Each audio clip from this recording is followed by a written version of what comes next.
All right, welcome back to the MTI podcast. We've got Rob, Kelson, and myself, Charlie here.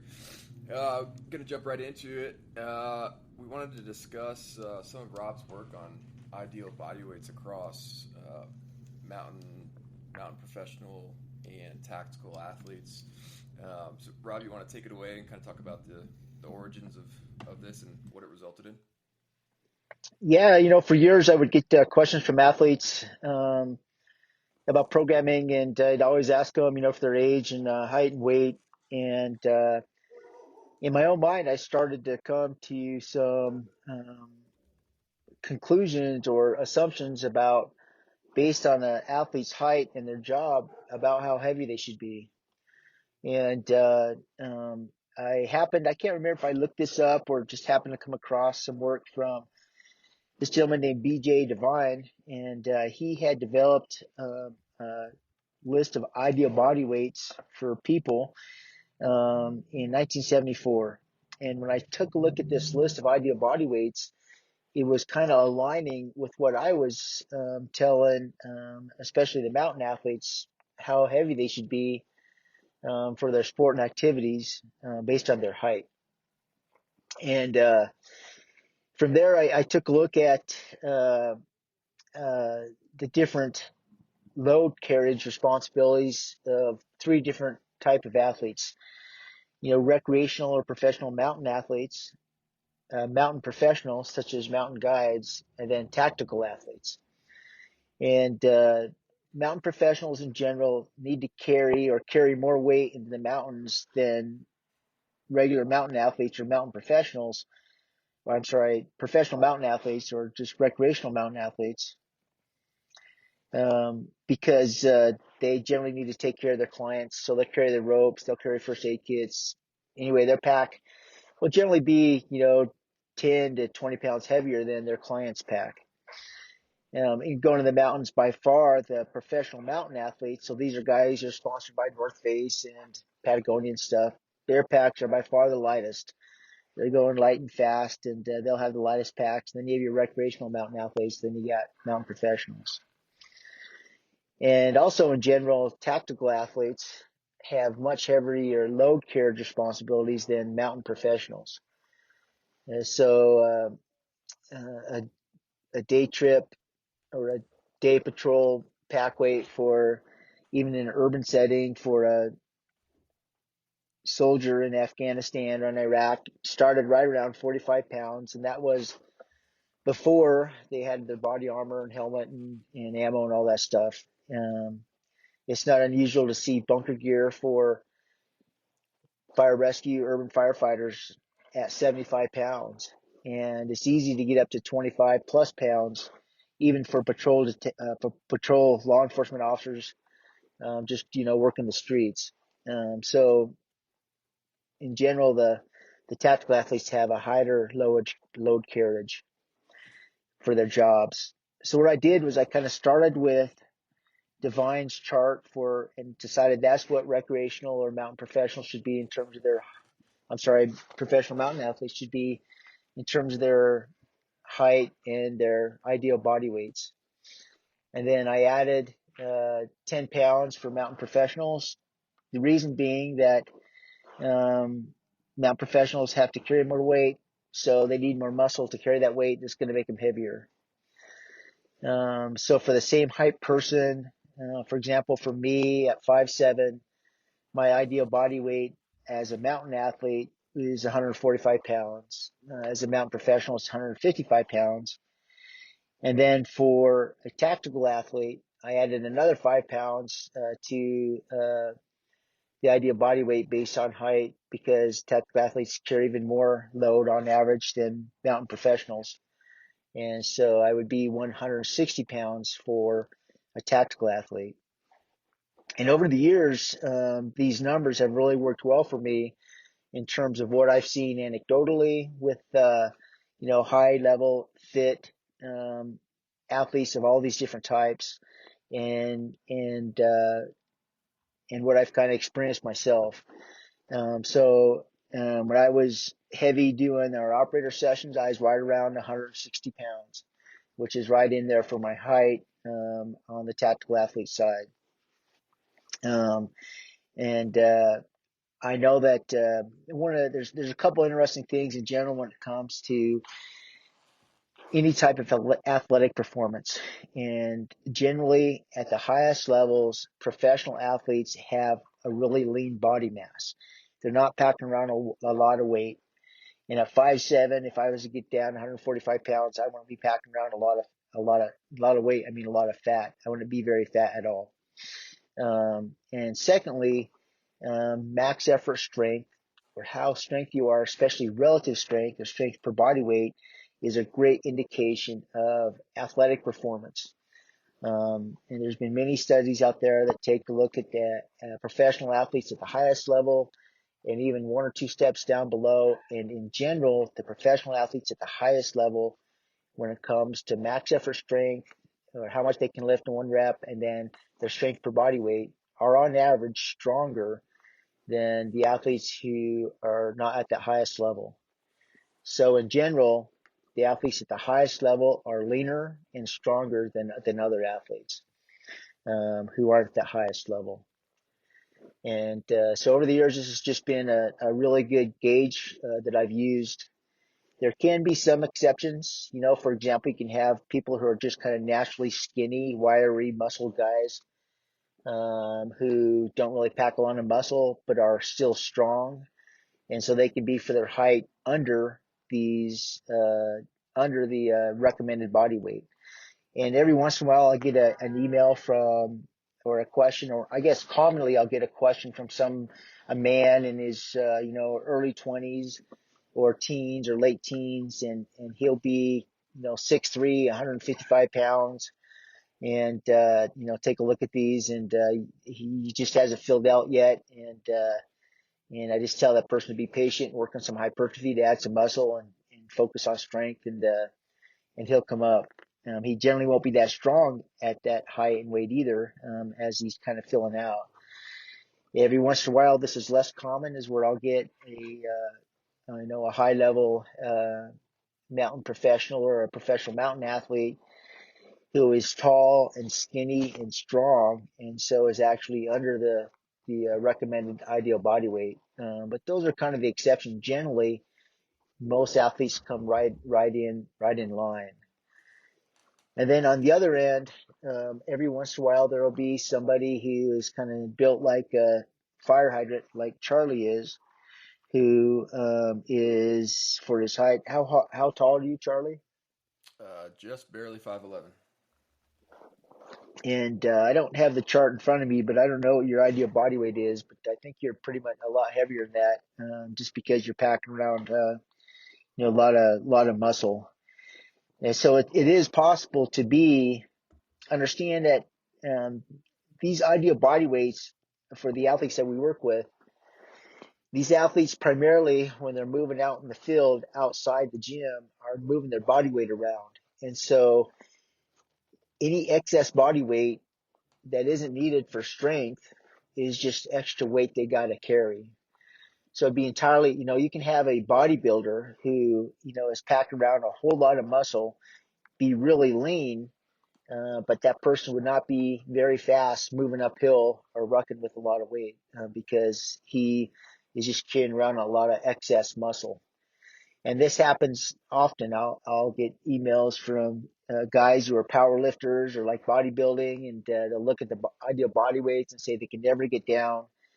And the first thing I'll do is tell them we need to, leave the weights away a room, or leave the free weights alone for 2 or 3 cycles, and do some body weight stuff and some endurance and just cut some muscle. So you can either cut fat or cut muscle to get your body weight down. And in either case, you'll be faster in the mountains, and a lot of times your relative strength will increase.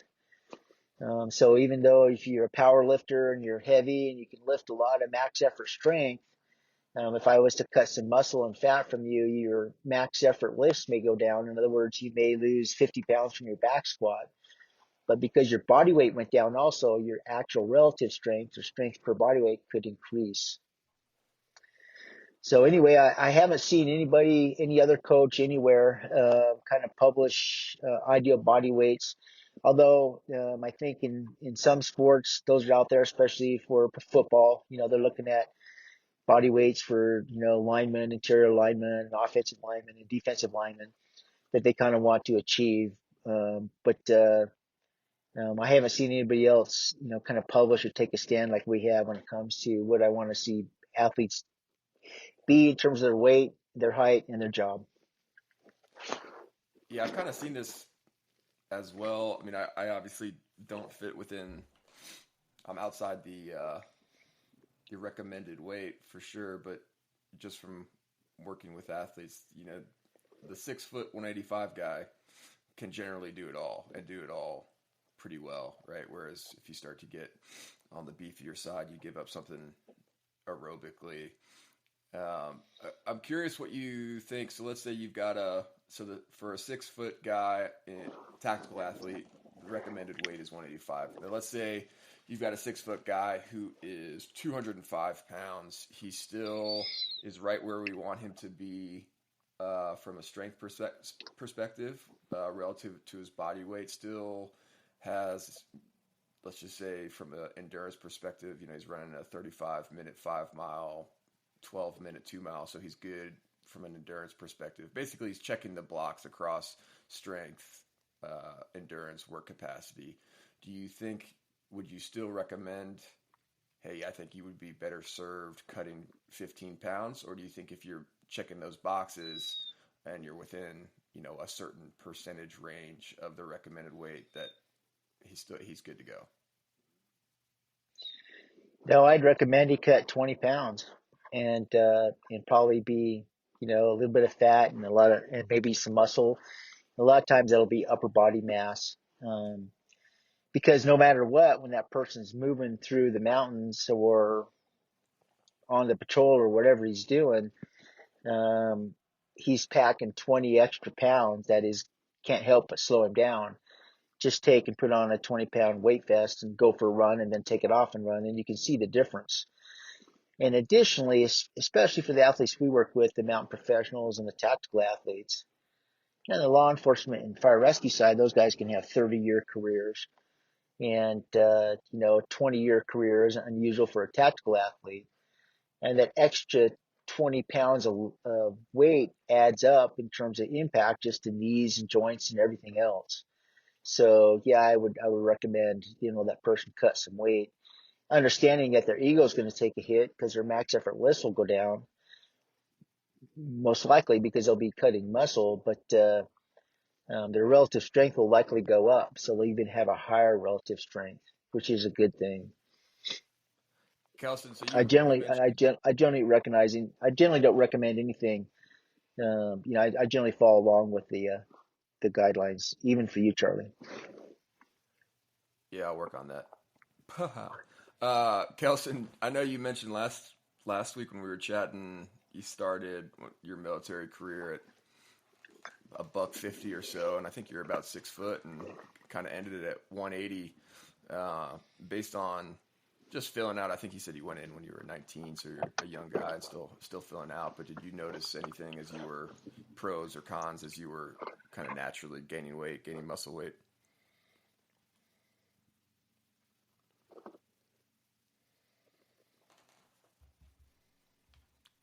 Kelson, you're muted if you're talking. So I went to Buds at 152 pounds, and I got done with that particular block of training at 172 pounds. So I'm kind of like one of the one-off guys that, that gained weight, but that's primarily because they feed you really well. And then throughout my career, I always hovered around 175. And then I started training for something very specific, and I got up to about 185, 187. And that was probably the strongest and fastest I've ever been. So I definitely fall in the realm of this chart. But I'm probably an ectomorph type guy. And I guess what I'm wondering is I know, Rob, you mentioned are you, Rob, you're more of a mesomorph, right? Yep. So have you seen that these charts kind of reflect all three different body types? No, I think there can be, again, exceptions. You can have, ectomorphs or the skinny, wiry, strong guys be underweight. There was one guy that I worked with who was 5'11" or something, and him and I would have a similar body weight, but his relative strength was not that. He was never that strong. And then on the other end, you can have guys like Charlie who are, pretty incredible mesomorphs who, are packing around, more muscle and stuff, and they may still have great outside performance, but based on this chart, they would be heavier.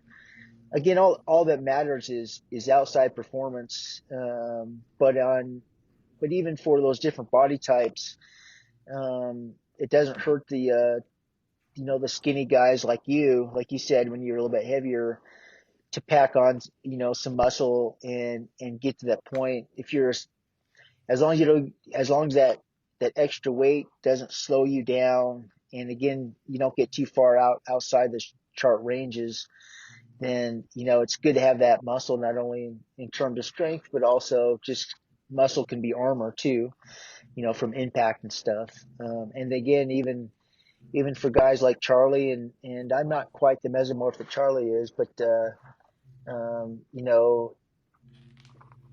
extra weight is gonna again slow you down movement wise, and then it's just gonna be extra impact on your joints. And I know that Charlie, you haven't been doing a whole lot of upper body lifting and stuff, for sure, as I understand it, and you don't lift a whole lot, compared to your football days, but you are, rolling around jiu-jitsu, and I think that for some guys, the jiu-jitsu stuff, for your upper body might be just like, hypertrophy bodybuilding, this high reps, moderate load. And so for some guys like you, it might result in just, muscular gain. Yeah, I think that's true. I mean, I could say with absolute certainty that I would have been way better served during my military time to have been, closer to 200 pounds, where I was usually walking around at like 215 and sometimes even 220, which is pretty heavy for a guy's, 5'10", 5'11". But, then and now, when, I was dealing with some knee injuries and stuff like that, that's just, every step you take, that's potentially, 10-15% less poundage on your joints, so, and, like I mentioned earlier, but you just saw like guys who were in this range just seemed to be able to do all of the things better, right? And be able to do things better longer. So I think there's probably something to this equation. Curious, Kelson, on kind of your experience with your peer groups and guys you were in charge of. Did you notice, I think with young guys, there's always a tendency to want to really bulk up, right? Particularly in the military. Did you notice, certain body types and weight ranges tended to perform better over the course of a career or, several years compared to others? Yeah, I think like a mesomorph style guy that bulks up, he can maintain his endurance a little bit better, to where I think the heaviest I ever got was 192 pounds. And I was like, you could tell that I slowed down as far as like distance wise and aerobically. Like, it had a huge impact on me just with those. I don't know, it's probably a 7-pound gain, and I felt it from there. But as far as like body styles, the mesomorph guys that have particularly like a history in wrestling and just very tough training, in my experience, they can gain weight and still be incredible athletes. And they might be the plus 5 pounds above this chart to where that's probably where they're like functioning the best. It's, it's operator dependent, but yeah, I would say like those were my observations. Yeah, that's so interesting. You talk about those wrestling guys. I did hear about anecdotally or read about a recruitment. I think it was like at New Hampshire University or some university in New Hampshire of just was a pipeline. The wrestling team was just a pipeline for SEAL candidates. They just kind of got this pipeline going, and they'd have these wrestlers come out and just do well at buds and just do really good at all the fitness demands for SEALs. I've worked with a few SEAL teams over the years, and there was there were body types on either end, but it seemed like most of the guys kind of fell within this range. I've worked with a few unit or Delta guys, and those guys were always, the guys I worked with at least were on the smaller side and leaner side. They weren't super thick and big, and that may be a reflection of the heavy endurance component of Delta selection. Yeah, I think going back to what Charlie asked is like when you're a new guy, you typically want to get bigger. I think that's part of like just trying to look the part or look bigger. But then I think it's also because you don't want to get beat up. But then eventually you'll see the impact on their endurance side, and eventually at around year 12 you'll settle in and figure out like what works best for you. From my own experience, I think I was in my late 40s or mid 40s, and the highest operator ugly score I got was, I can't remember what the final score was, but I was right at 155 pounds. And I did like, I think it was 13 bench press at 185 and 13 front squat at 185 and 30 deadlift in 60 seconds or whatever at 225 and 70 plus sandbag get ups at 80, 20 pull ups. And so I was just about the right body weight and be able to get, I think if I'd been heavier, I wouldn't have got as many pull ups and would have got fewer sprints probably. And if I'd been lighter, I wouldn't have been as strong. So unfortunately, it seemed like when I was training hard, my natural weight was between 155 and 160, through mid 30s to mid 40s. And then as I got into my late 40s, my natural weight increased as my metabolism slowed down. I don't say natural weight. I mean, my natural weight is probably still around 155, but it's just harder to keep fat off, I guess. And now I, kind of hover around 160, and I'm trying to get it down, but I drink a lot of protein shakes to do it. And as you were saying that, I think there's some interesting research that we could do. One would be to take a look at, CrossFit high performers, especially on the male side. And it seems like those guys, the champions around, 5'8", 5'9", like 180 pounds. So 185 pounds. So they're heavy for the chart, but they're really strong, of course. And if you see them in the endurance events, they don't do well in the CrossFit Games endurance events, but they crush the work patty and strength work. I don't know what it would be for women, but they would definitely be, heavier than this. That might be an interesting, research, or just look up and write up an article on that for us. And then on the other side, to take a mesomorph like Charlie and see if we could cut some of his muscle and what it would take to cut muscle. I've never really studied that. I've always been curious about it. I remember asking a rock climbing coach, how he recommended his mesomorph climbers cut muscle, because the same is true of rock climbers, right? And they, their focus is on grip strength. So if they can cut 10 or 20 pounds or even 5 pounds, it can make a huge difference in what they can climb. And he, his recommendation was a lot of, almost a diet of no protein, cut a lot of protein from your diet and a lot of endurance. So that might be an interesting study for us to do, is to find some guys who look like fire hydrants out there and put them on one of these diets and see if we can cut some muscle from them.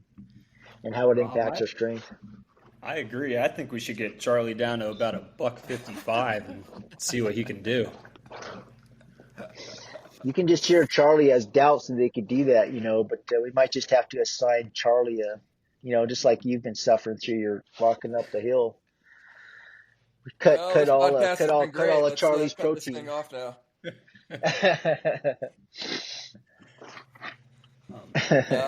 Yeah, I mean, I haven't made any significant nutrition adjustments. I stay pretty damn low on the carb side, but I would say for the last 2 years, I've barely used the barbell at all. That's kind of for a variety of reasons, but for a while it's just because I just preferred to train in my garage, and so I got a sandbag and a couple kettlebells and stuff like that. But certainly in terms of upper body work, I've been bodyweight only for several years now, and still am pretty thickly built. So I don't know. I'm sure it would be, you got to cut out protein and really ramp up endurance work to get me down. I'm sure there's something to do with the fact that you can cut out barbell maximal effort lifting for several years, but if you've got 20 years of training experience doing heavy work, that muscle gets harder. It gets more dense, and so it kind of sticks around. That stuff's all cumulative. Well, that's an interesting idea, and I wonder if a guy like you who's doing a lot of body weight, if you aren't essentially bodybuilding, doing, sets of 10 or 20 or 30 or something, push-ups and pull-ups, and that if we had you doing sets of 2 bench press, you might actually cut some muscle at max effort, because ideally, if you take a look at, that would be another interesting study, would be to take a look at Olympic weightlifters and how strong they are based on their body weight, knowing that their set rep scheme is really heavy. And so in general, as I think about it, like for our, for training for the mountain athletes I'm working with, I really don't want them in that, that the classic hypertrophy reps is 8 to 15 reps per set. And that's designed to add muscle to you. I want my mountain athletes, my professional mountain athletes, nowhere near that. I want them going heavy and fewer reps to increase their max effort strength and their relative strength, without adding a lot of muscle mass.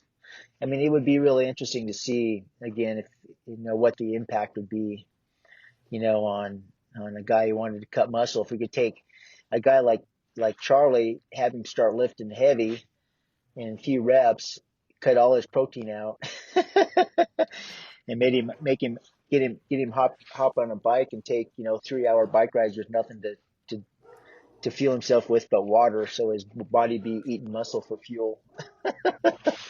Yeah. Just put me into a rhabdo state immediately. It'd be fun to see what happens there. Fun for me to watch, I guess. Fun for you, yeah, not fucking fun for me. I'm curious if so somebody's listening, they're a civilian athlete, right? Where would you point them on these graphs? Would you say they need to be oriented more on the mountain athlete graph, which I'll link all this stuff in the show notes.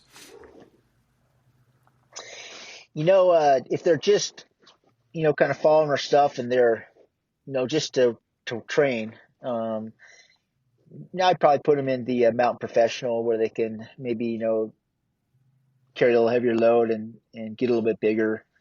But if they're doing anything in the mountains, ideally I'd want them to get down to that mountain athlete. And again, that mountain athlete chart is aimed at high level recreational athletes, mountain athletes, and full on professional mountain athletes who are sponsored to want to be sponsored.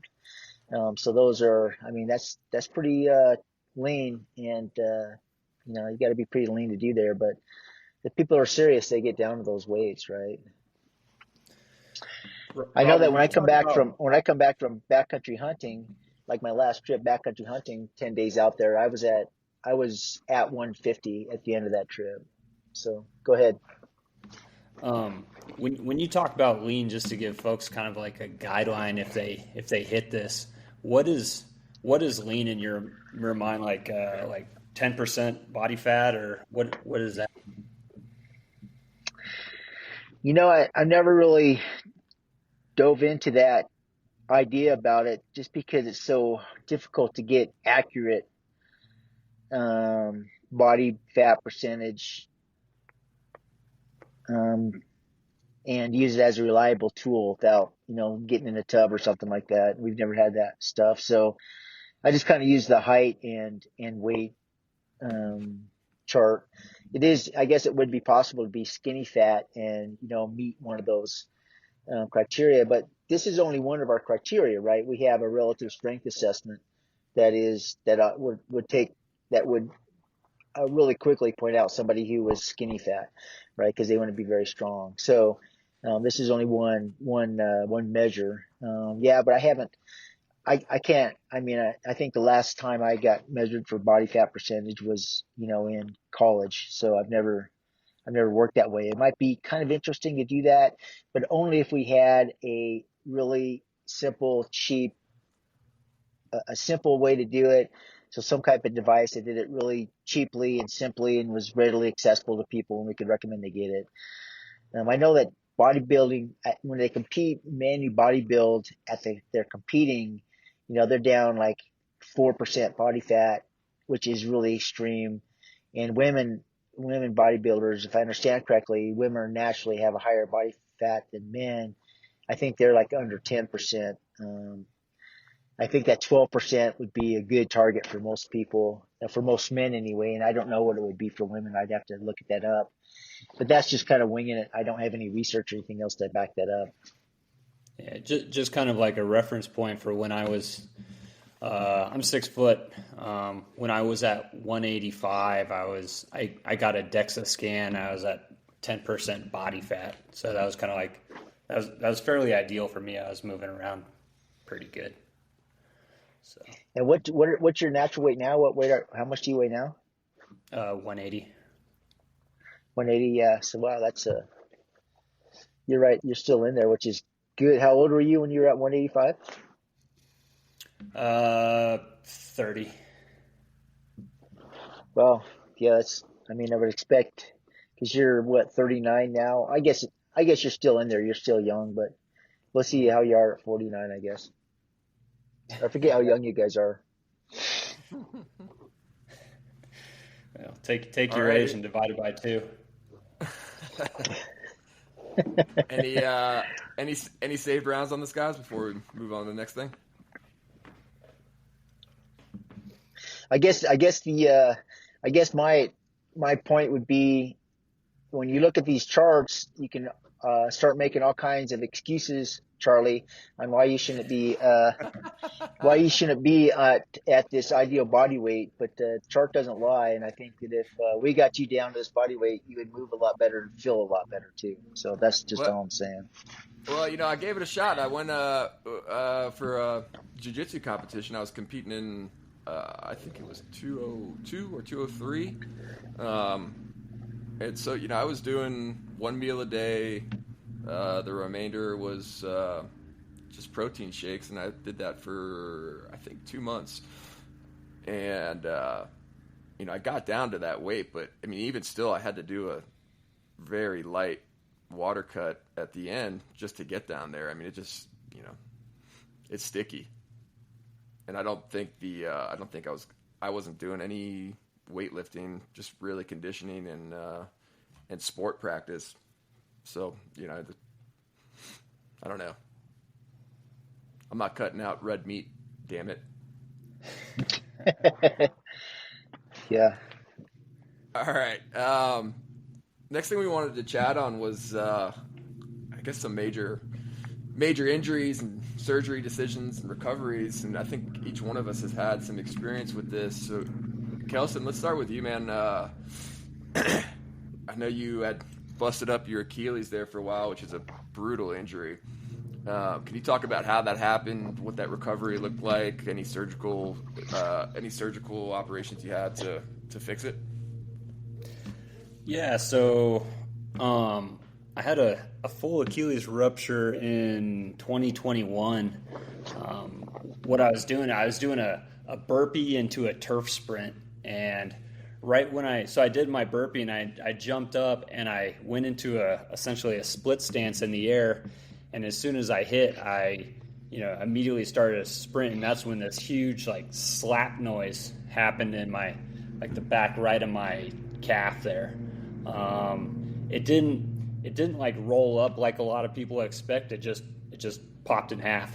And then I hit the ground because I lost a lot of that dorsal plantar flexion in there. And yeah, went to the hospital. The easiest way to tell that you tore your Achilles is you grab the calf, and there's a lack of response, and it's kind of like just that tendon sinewy feel is gone. So it's pretty easy. Of course, they did their normal protocols. They also noticed that I fractured my ankle, but that wasn't really their concern at that point. Well, hold a second here. Did you can you describe how this happened again? You went to sprint, and that's when it popped? Yeah. I was actually doing a burpee into a sprint. So as soon as I came down and both my feet hit the ground and I started to sprint, it just immediately popped. And had you had any weakness in that ankle or anything prior? I broke that ankle when I was in elementary school playing baseball. But besides that, I hadn't had any issues since then. And you weren't feeling he wasn't feeling weird or anything on you before you popped your Achilles, right? No, not at all. I had a really good warm up, probably one of the better ones I ever do, just because sprinting, you can, especially on a turf field, I feel like there's a lot of injuries that are potential. So yeah, I was feeling good. It was very much a shock. I didn't know what happened. I thought someone accidentally hit me in the back of the calf with a football, because some people behind me were tossing a football back and forth. Because it wasn't instant pain. It turned into a decent dull pain within the next 5 minutes. You're like, man, this is starting to suck, and there's no kidding an issue here. Also, the guy I was working out with. So, go for it. Where did it snap? Was it above your heel, or was it right at the heel, or where did it come off? Yeah, so it about 3 inches above the base of your heel. Yeah, it was pretty wild. The guy I was with, he knew something immediately happened to me, and he rushed up to me. He's like, "Dude, are you okay?" And I was kind of confused. I'm like, "There's something wrong. I'm just not sure what happened." Yeah, I ended up going to the hospital. They knew immediately it was a tear, and they gave me two options. They're like, "We can put you in a boot with your ankle at a specific position, and it'll heal back together. We hope, and kind of, or we can go and we'll just sew it back together." And there's a good recovery. Of course, it'll never be the same. So that's what I opted with. I went into surgery the next day and had it taken care of. And then I was in a boot, I don't know, maybe 2 or 3 months, doing a bunch of different plantar flexion, physical therapy, a lot of ice, some compression. But I was really working hard at it, because I was still in a platoon filling a fairly significant role, and we had a block of training camp coming up. So I had about 5 months to sort that out before we really got underway. And even then, I had to tape the shit out of it, and be very deliberate with getting it healed. And I mean, even now, I still have a ton of scar tissue in there. If I do something that like is really heavy on calves, and my left calf will be super sore, I can't feel that in my right calf. So there's definitely some nerve damage in there. So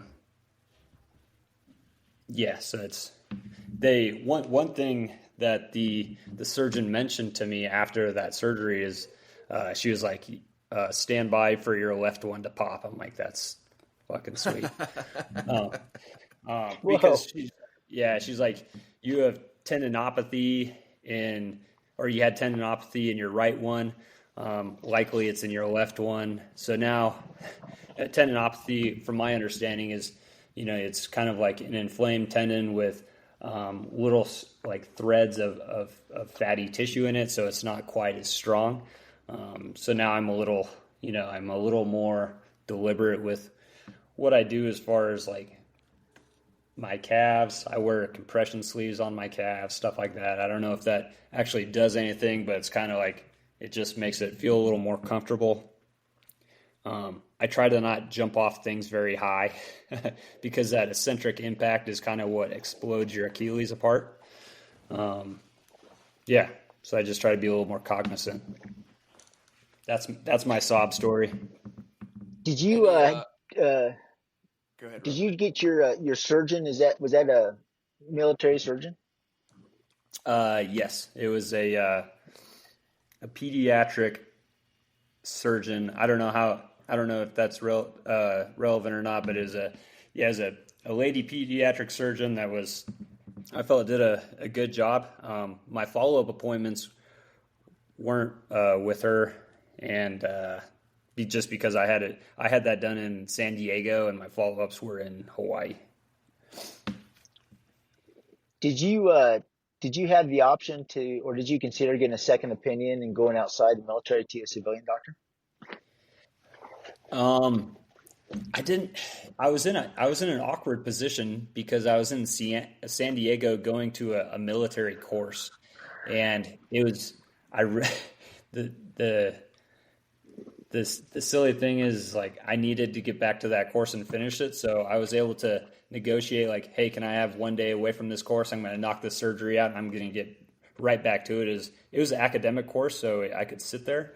So I didn't really have any time to like go out and search for other options. I met the Navy surgeon. I felt comfortable with her, so I was like, let's get this thing sewn back together. Got it. Yep.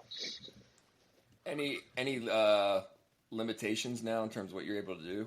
Kelson and I were just recording some exercise video demonstrations yesterday, and he was sprinting around, looking pretty athletic still, so it didn't look like it was hampering you too bad. But anything you can't do now?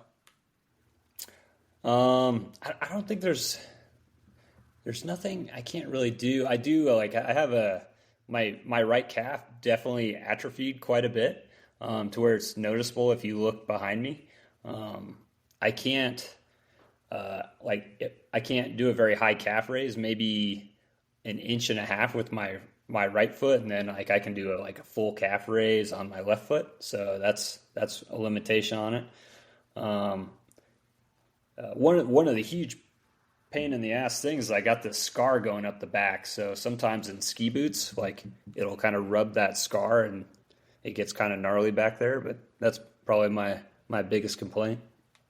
Anything you, not aside from how you actually injured yourself, anything in the recovery process or the surgical options that you would have done different looking back now? I think there are some other modalities. One is the PRP, the platelet-rich plasma. That was a potential. I think maybe I could have pursued that a little harder. I don't know what the outcome would be, but I think there are some positive effects. But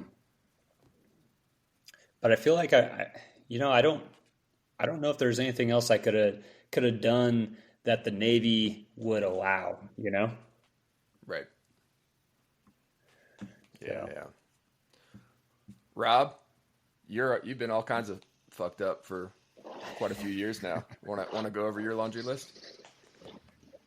Yeah, see, my first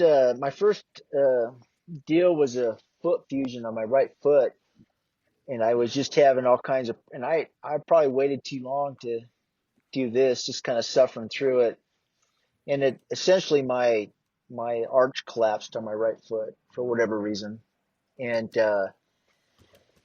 and so when I kind of figured out exactly, I mean, I went to the doctor and said, I don't know what the hell's going on, and the doctor had me walk and said, this is exactly what's going on, and this is what you're going to need.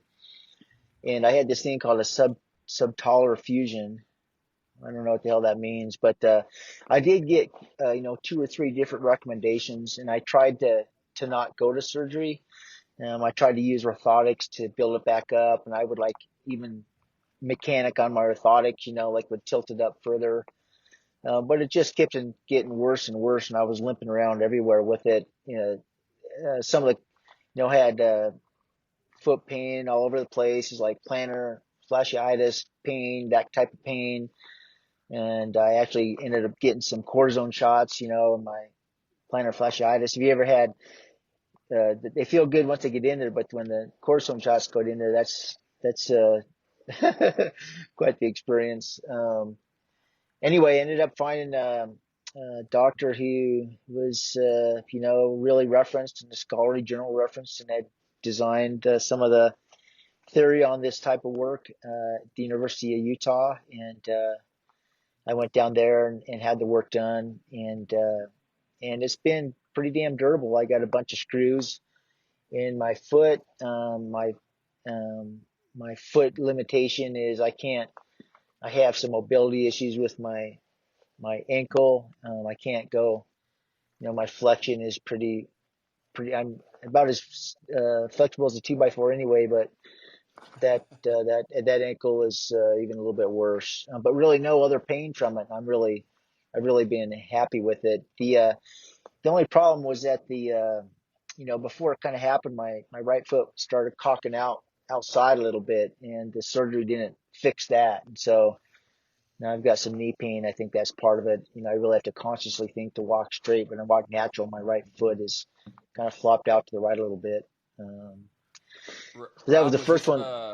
was this a chronic injury, or was there anything acute that occurred that started the whole No, process? no, it was just a chronic, you just over time. And always kind of had foot arthritis even since I was like in middle school. After basketball practice in middle school, my ankles would freeze up. I'm not too sure why, but and after long mountain stuff, I couldn't be able to walk in the mornings. And Wearing those anyway, this 1952 Chuck Taylors. whatever. But I I kind of started wearing orthotics early and stuff like that. And I remember one military doctor telling me I had flat feet, but I haven't had issues with my left side, thank God. And but it was definitely a chronic issue that just kind of built and built and built, and I finally had to get it taken care of. My last hunting season before it got taken care of was pretty tough. Um, in my next injury, and I think that happened when I got that done when I was 50, and then 52 or 53, I had a hip replacement on my left side, and that kind of came on kind of sudden. I actually, took a plane trip, and then next morning, sitting at the kitchen table, I went just to lift my leg up, just to lift it straight up on my left side, and it hurt like hell, and I couldn't lift it.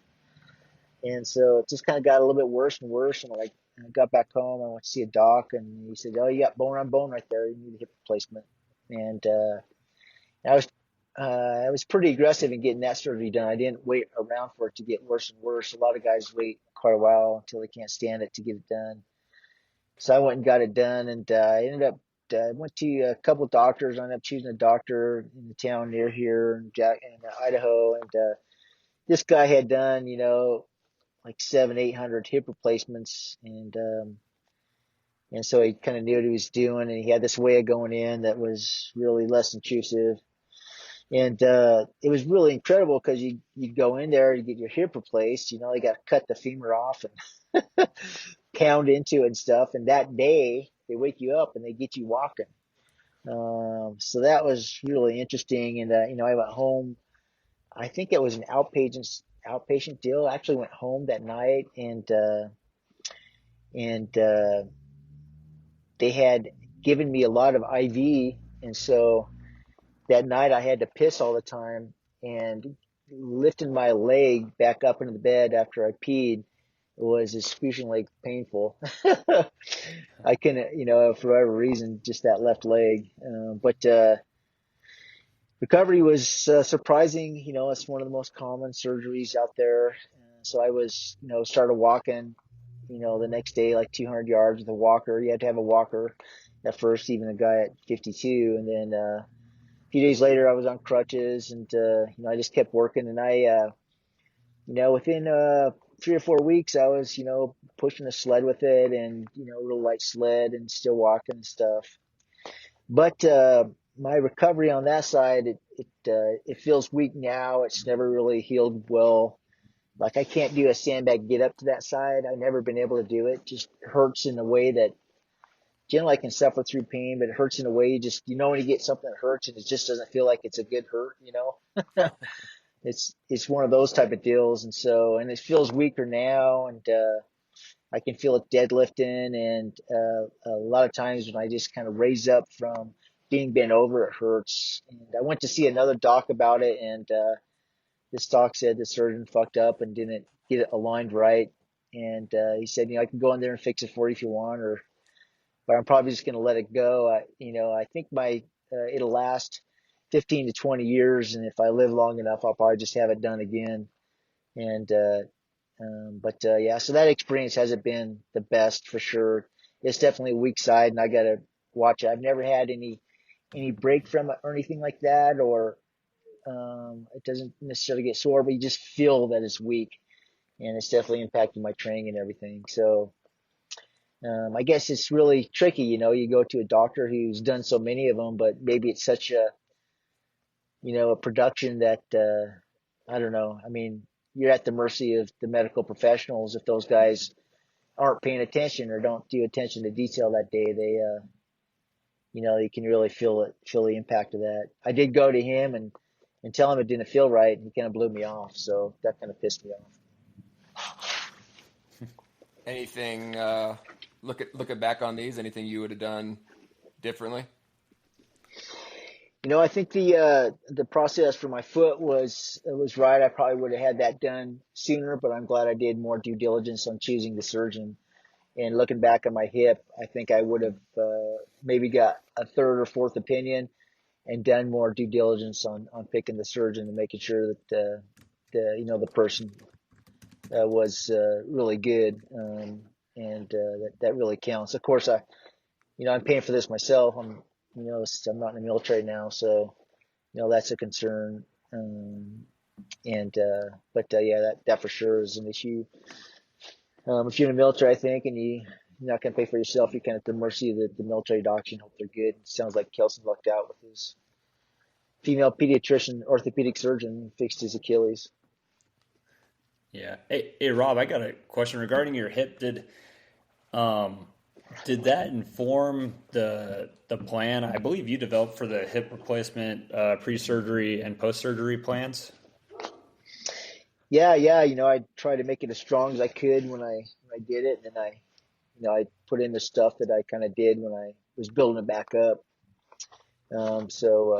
Yeah, it informed those, and it's pretty amazing when you have an injury how much you can keep training. Like when my foot was injured, I found this. It's kind of like a peg leg contraption. I could bend my knee, and it attached to my knee, and my foot would be bent behind me, but I could walk on it like like a peg leg. And oh my God, I could push a sled with that thing and do, sandbag work, clean and press with it. And, and, I would get firewood and walk up and down stairs with it. Hip replacement, it came, there's no contraption like that, but you can definitely keep on training, when you're injured and work around your injury. We have plans for that too. And, yeah, those two plans are kind of built on what I learned from my own surgery. I guess I'll chat about mine. The big one I've had for quite a long time is some pretty significant knee issues. So I had 2 full ACL tears in high school, all kind of football related. Parents beware. I don't think I'll let my kid play football. One was just really kind of a fluke on turf, doing some like pass protection drill type stuff, and just made a weird cut, I guess, and planted weird in the grass, or in the turf rather, and that thing went pop. And then a couple years later, just got hit from the side, and it popped again. So I went into college, and walked on at a college to play, and that just it was never the same after the second one. I had a pretty good recovery between the first and second, but I think after a second ACL tear, you just lose something,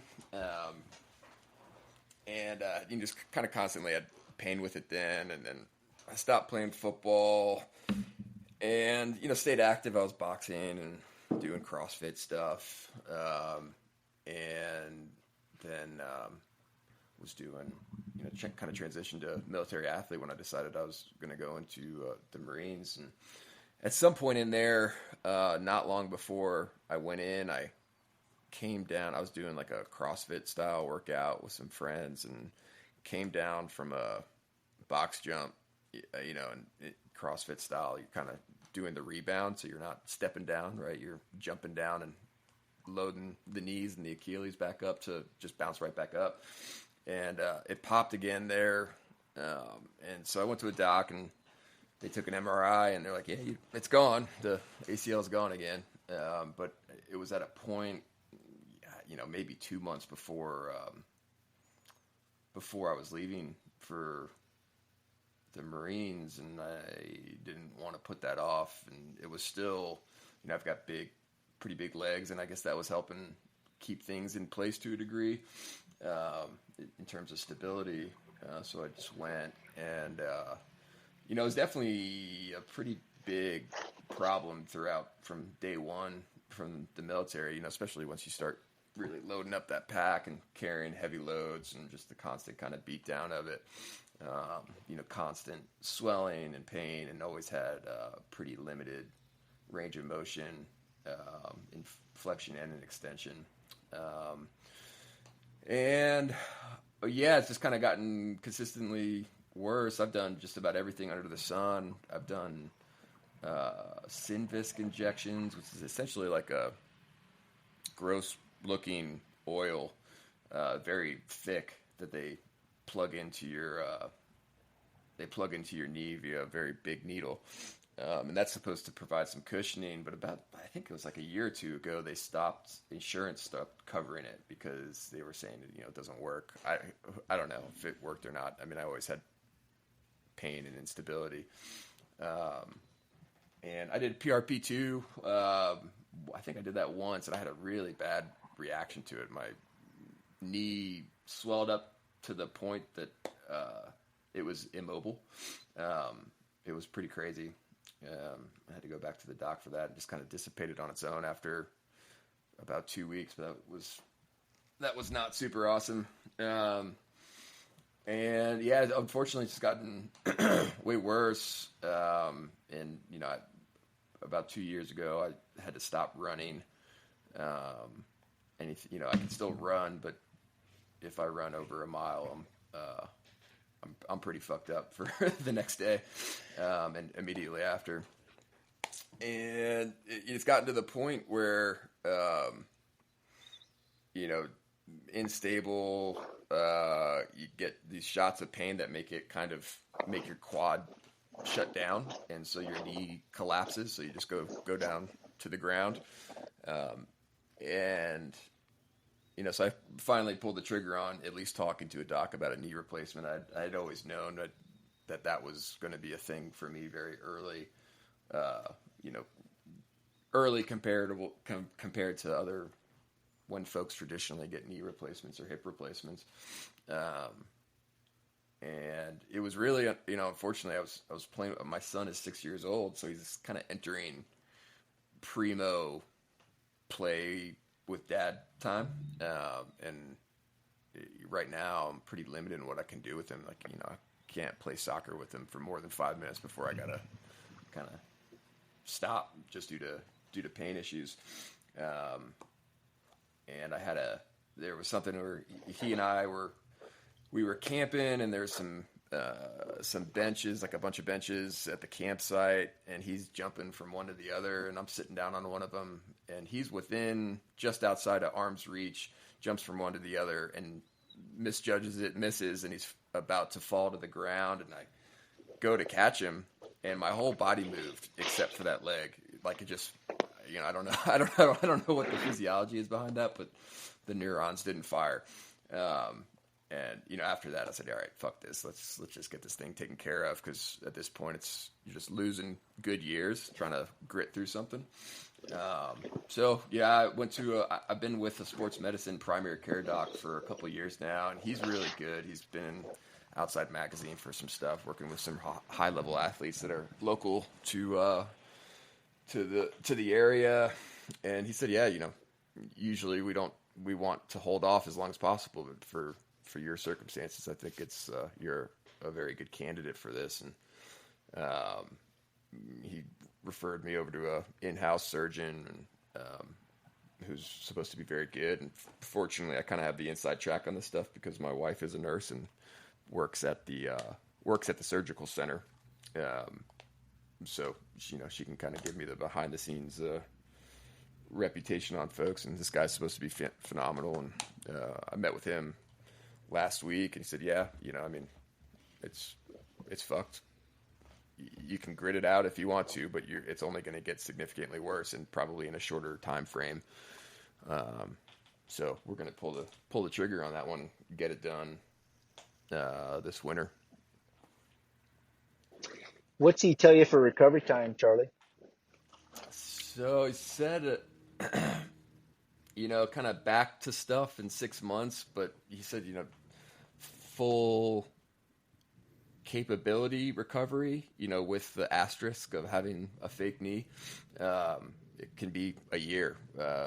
He was explaining it's like a much more challenging surgery to recover from compared to a hip replacement, just because the joint is a little bit more sophisticated. The hip's just kind of a ball and socket joint, so they can just stick a ball in there. The knee has a little bit more going on in terms of, I guess, tendon connections, etc., ligament connections. So I think I'll be out from my sports for about 6 months, which is, that's okay. But he said, in terms of the two big things that I do is the grappling stuff and mountain biking. He said, mountain biking won't be a problem. Jiu-jitsu, you're going to have to kind of see how it goes. But, there's been some instances of some pretty high level MMA and jiu-jitsu guys getting this surgery done and coming back and still being able to do it. I'm not going to do any more competitions after this. I want to save it because the joint replacements do have a lifespan, and I'd like to preserve that to a degree, but still going to get back to it and get back on the mats, get back on the bike. Charlie, are you going to do any kind of pre-surgery program just to strengthen that area prior? Yeah, I was thinking about that the other day. I mean, I still do quite a bit of lower body work. I'm pretty squatting is kind of at any load that is going to be challenging is kind of out of the question at this point.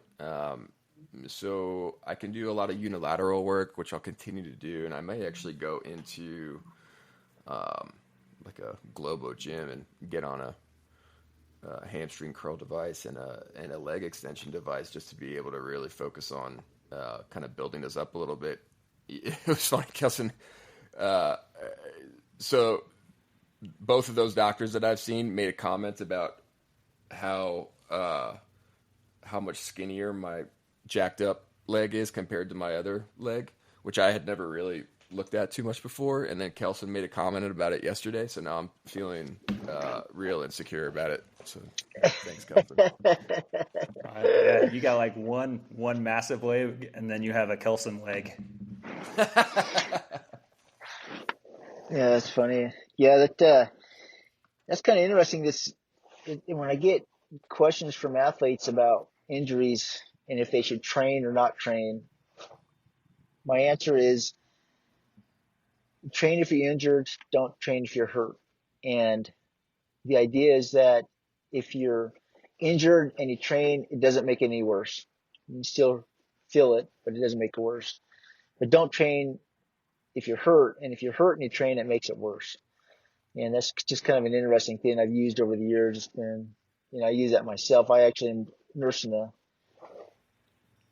bursitis in my elbow right now, and I'm kind of training through it and hoping it's not getting any worse. It just it just hurts. But I think that's interesting with Charlie in terms of, when you make that decision to get something done, if it just doesn't get better and your training keeps on getting worse, that's when you got to start, I think, like he has done, say, okay, it's time to get this fixed and go the surgery route or whatever it's going to be.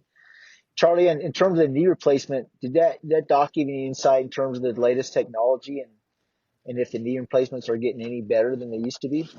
Yeah, they are getting better. He was explaining to me, like, we don't have great data on how much better it's getting because the timeline is so long, right? So like you don't know how good mine is going to be because the guy who got the same knee replacement 5 years ago is still good, right? And the failure point is when you determine its lifespan. So it's kind of like this long drawn out data collection process in terms of like I guess specific metrics or measurables of improvement. But yeah, he said it's they get better every year.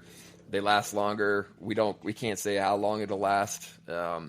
And more than almost certainly I'll have to have a second one down the road, probably when I'm hopefully like 60. And that sounds like it'll be kind of a brutal deal because they essentially use some variety of concrete to get that thing in there within the joint. So, breaking concrete ain't easy. So I don't know how the hell they do that. Hopefully it's not with a pickaxe.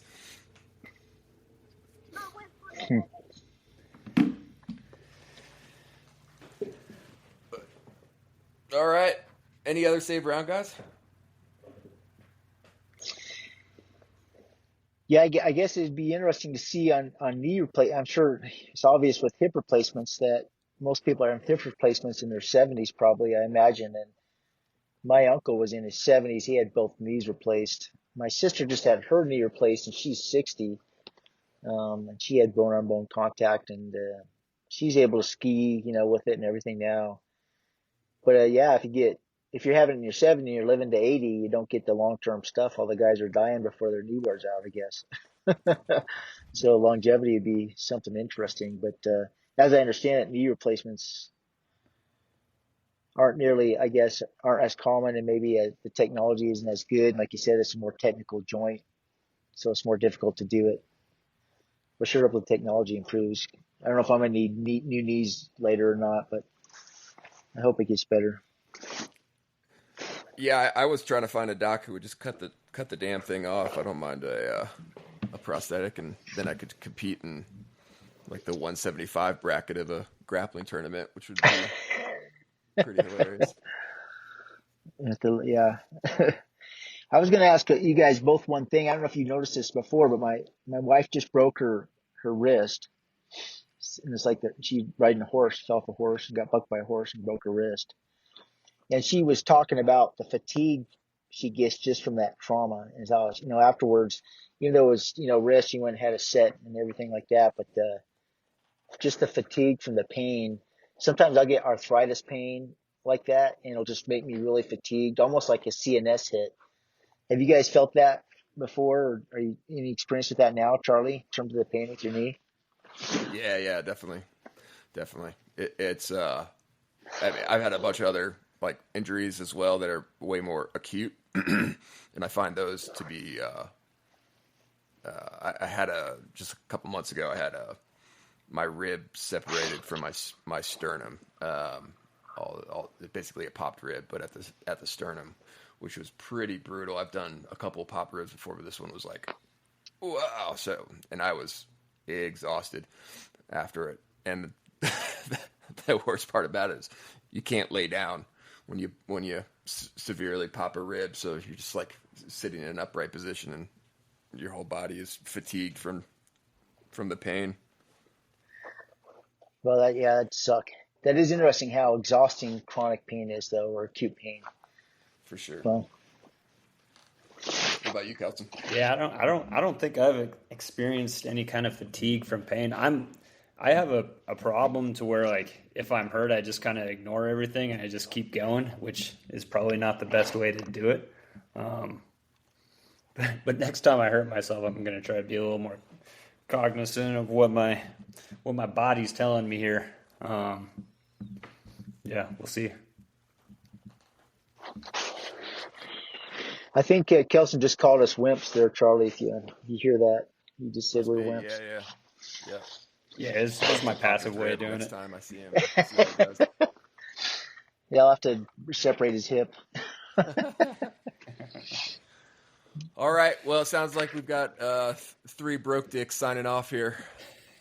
Thanks for tuning in, and feel free to ping us with any questions or anything you want us to discuss. We're always looking for topics. So thanks for listening.